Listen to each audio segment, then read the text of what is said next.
For you, what are the lost keys of wisdom?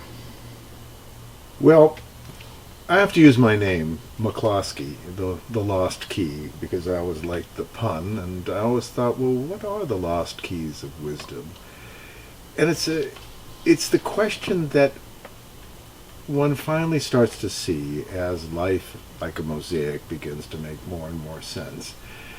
The keys, the connection, is the connection to the imagination. Now, I didn't mean to be a key builder, but I created 22 keys when I worked on the tarot. They're even called keys. And when we think about keys and the keys of a piano, we're also thinking about a structure, meaning that which holds a particular note, a particular tone. Well, that's what's very important in the library, because essentially every book is saying, do you see, I hold a particular story, a particular tone, a particular note.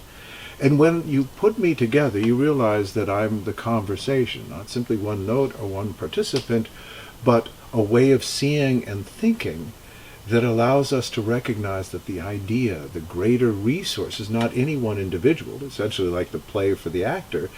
The play's the thing. And this is where wisdom steps in.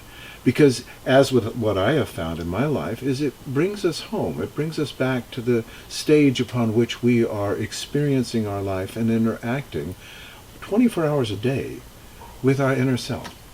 Meaning, how do I actually create or cultivate a relationship that allows me to discover the lost key, which is my own intimate relationship, my own subjective response to the great story of what does it mean to be human.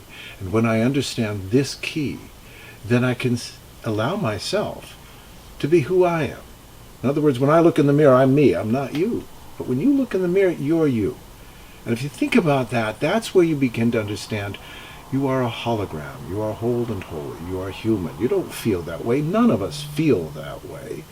But it's the story that because we don't feel that way, we begin to go on a journey to find out, why don't I feel like that? Why do I feel so disconnected? Why do I feel that I don't know enough or I don't have enough understanding? And it says, because that emptiness, that difficulty, will inspire you to say, I have to do something about this. I have to be curious. I have to ask the question myself, because people aren't asking the question, and they're giving me their fears and telling me that I shouldn't ask these questions, but I must. So maybe the lost key is this relationship to oneself, saying, if I don't ask the question, no one will. And if I don't trust the resource, but as a library, the resource says, you don't have to believe any of this. I want to introduce you to the story that you're much more interesting than you think. And if you begin to think of your own character as something you can add on to and will take you deeper, then you won't feel that your identity is something you have to protect, but actually something you can use as one does when they step into an adventure. The greatest adventure is the mind and the question of what does it mean to be human. This is why when we make sense of who we are, we sit back in the library and say, we have been grappling with these questions over and over again. These great questions of why am I here?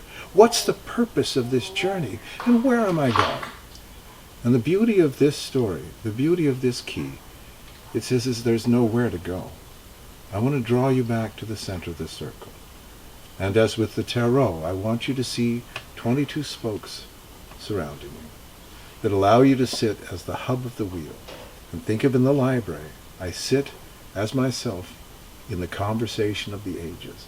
So let me trust this self. It doesn't need to know all this. It is all of this. So I'll trust the rapport. I'll challenge my curiosity. I'll take a book off the shelf. And this says, The Life of Paracelsus. Now that sounds very interesting. The last key, the lost key, is your curiosity. Thanks.